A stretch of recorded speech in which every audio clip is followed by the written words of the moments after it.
आज हम लोग देखेंगे बिहार शिक्षक भर्ती से कुछ महत्वपूर्ण क्वेश्चन जो कॉमर्स यानी अकाउंट से रहेगा। Set number 10। व्यवसाय को निकट भविष्य में नहीं बेचने की भावना निहित है निरंतरता की संभावना में। निम्न में से कौन सा व्यय संयंत्र तथा उपकरण की अधिग्रहण लागत में शामिल नहीं किया जाता है? संयंत्र तथा उपकरणों के उपयोग में आने के बाद की अवधि के उपगत वित्त लगाते हैं।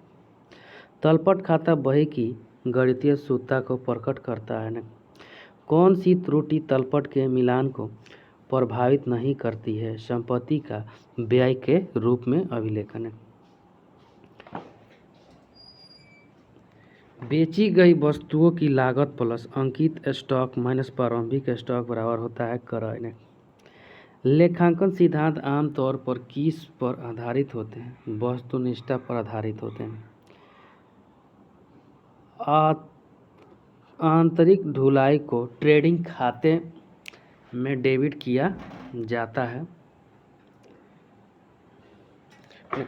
भुगतान किया गया ब्याज लाभ और हानि खाते में डेबिट किया जाता है।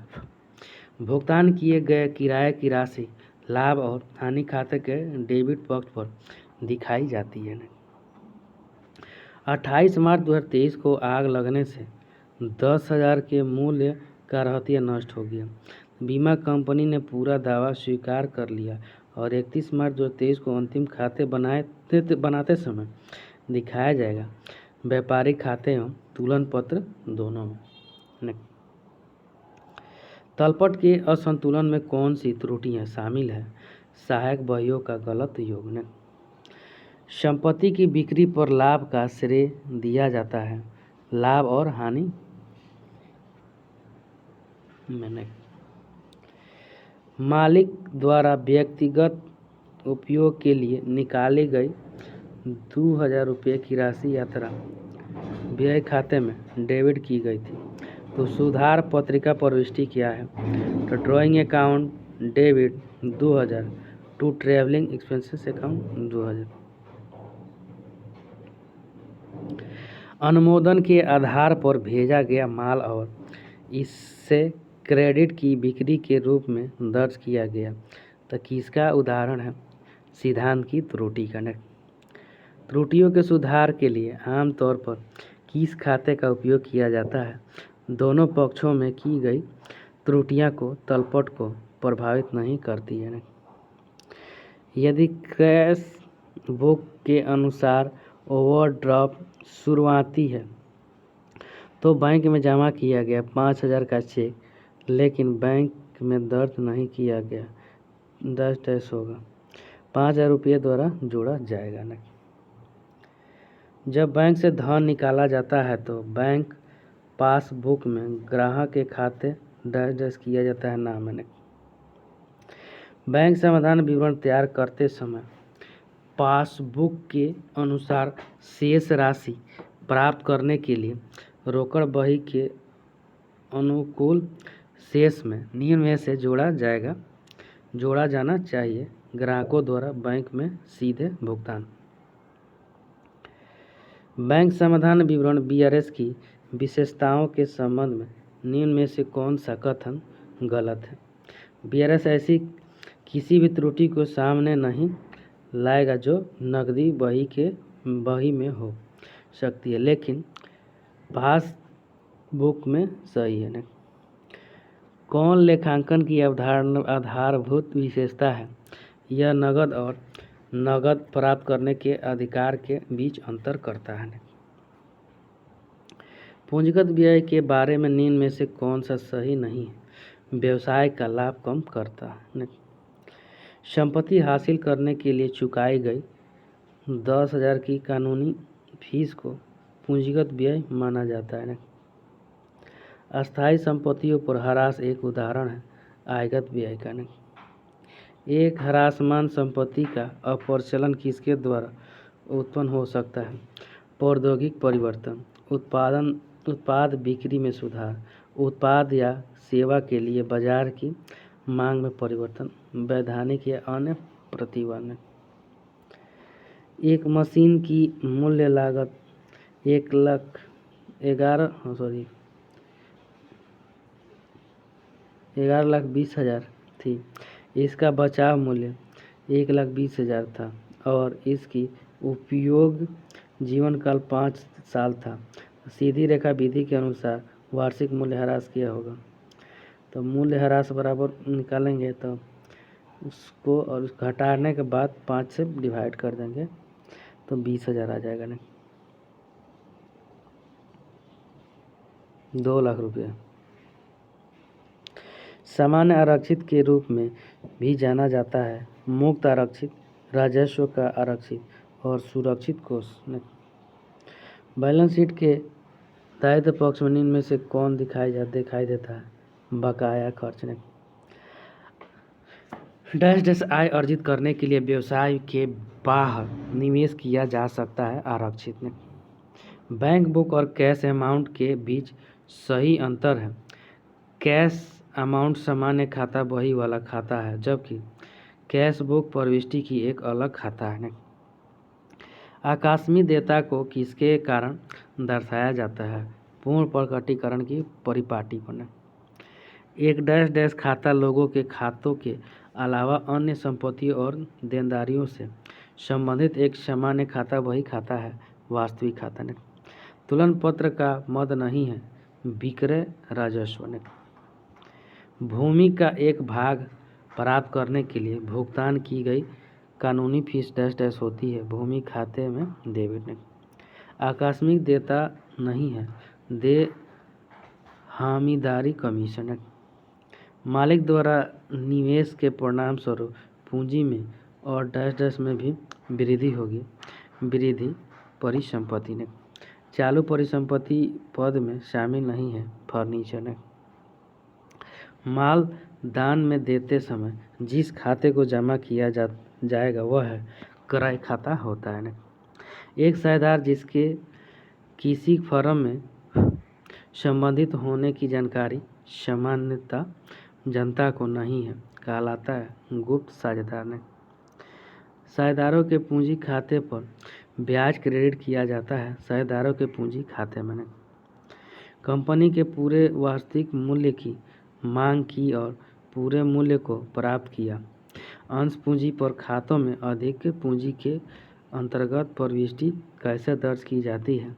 अधिकृत किया गया और पूरी तरह से भुगतान किया गया है। एक्स और वाई लाभ और हानि को 4:3 के अनुपात में बांटने वाले साझेदार हैं। वे जेड को 1/5 के वे हिस्से के लिए साझेदारी में शामिल करते हैं। एक्स और वाई भावी लाभ को 2.1 रेशियो के अनुपात में बांटने का निर्णय करते हैं।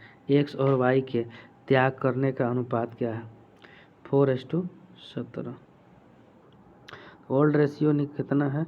जेड का हिस्सा 1/5 है, तो इसको निकालेंगे तो न्यू रेशियो बराबर 1 में से घटाएंगे तो 4/m। तो इसका फिर निकालने के बाद हम लोग का आ जाएगा। अभिषेक के लिए 12.5% प्रति वर्ष की दर से आहरण पर ब्याज क्या होगा? वह प्रत्येक महीने में एक बार 5,000 रुपये निकालता है। इसको निकालेंगे तो 3,750 रुपये हो जाएगा ना। यदि कोई समझौता नहीं होता है तो पूंजी पर ब्याज होगा। अनुमति नहीं दी जाएगी।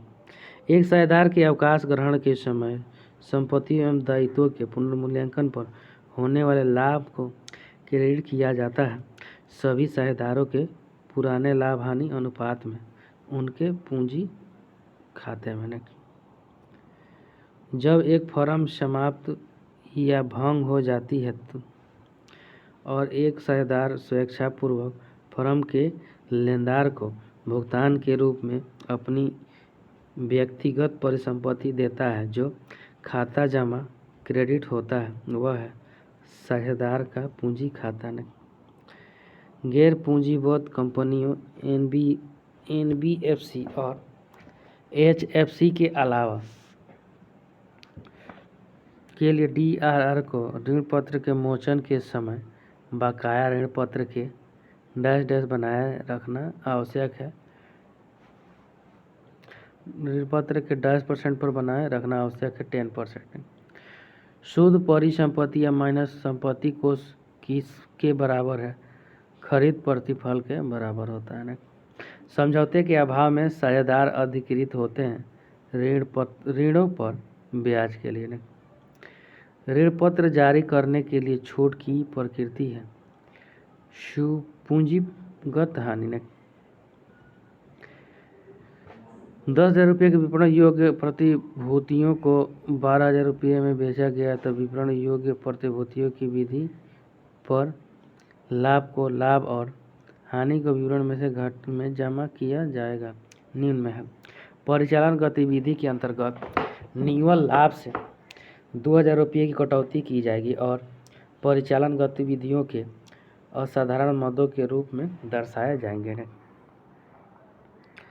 जिस अनुपात में फर्म अपनी परिसंपत्ति का प्रबंध और उपयोग करता है उसकी दक्षता का मूल्यांकन करने के लिए कौन से अनुपात नियोजित किए जाते हैं? क्रियाशीलता अनुपात। रुझान विश्लेषण का मुख्य उद्देश्य है कई वर्षों के वित्तीय विवरणों का तुलनात्मक अध्ययन करना, संचालन की दिशा में इंगित करना और विभिन्न मदों के पूर्वानुमान को मन में सहायता करने। कंपनी द्वारा किसके भुगतान में वरीयता शेयरों के मोचन पर पूंजी मोचन आरक्षित खाता लागू किया जा सकता है? बोनस शेयर पर। कंपनी अधिनियम 2013 की अनुसूचित 3 के अनुसार निर्धारित तुलन पत्र के प्रारूप के अनुसार खनन अधिकार डैश डैश के मद के तहत दिखाया गया है अमूर्त संपत्तियों में दिखाया गया है। ऋण पत्र खाते के मोचन के लिए ऋण शोध निधि में राशि प्रत्येक वर्ष किससे हस्तांतरित की जाती है? लाभ हानि खाते से। कौन सी पूंजी आम जनता द्वारा ली जाती है? जारी पूंजी। चल निधि का अर्थ है किसी फर्म की अपनी वन का समय पर भुगतान करने की क्षमता। इस अनुपातों का उपयोग फर्म की दो वित्तीय स्थिति का आकलन करने के लिए किया जाता है, चालू देयताएं और अल्पकालीन। व्यापार देय कारोबार अनुपात की गणना के लिए सूत्र है शुद्ध ऋण खरीद या औसत लेनदार प्लस औसत व्यापार देने। बैंक से ऋण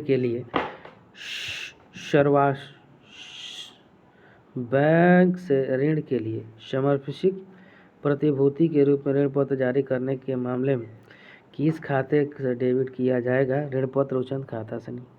जब्त अंशों के पुनर्निर्गमित के पश्चात अंश जब्ती खाते का शेष हस्तांतरित किया जाता है पूंजी संचय खाता में। किसी कंपनी का नकद प्रवाह विवरण तैयार करते समय चालू वर्ष का प्रस्तावित लाभांश अभिलेखित नहीं किया जाता है।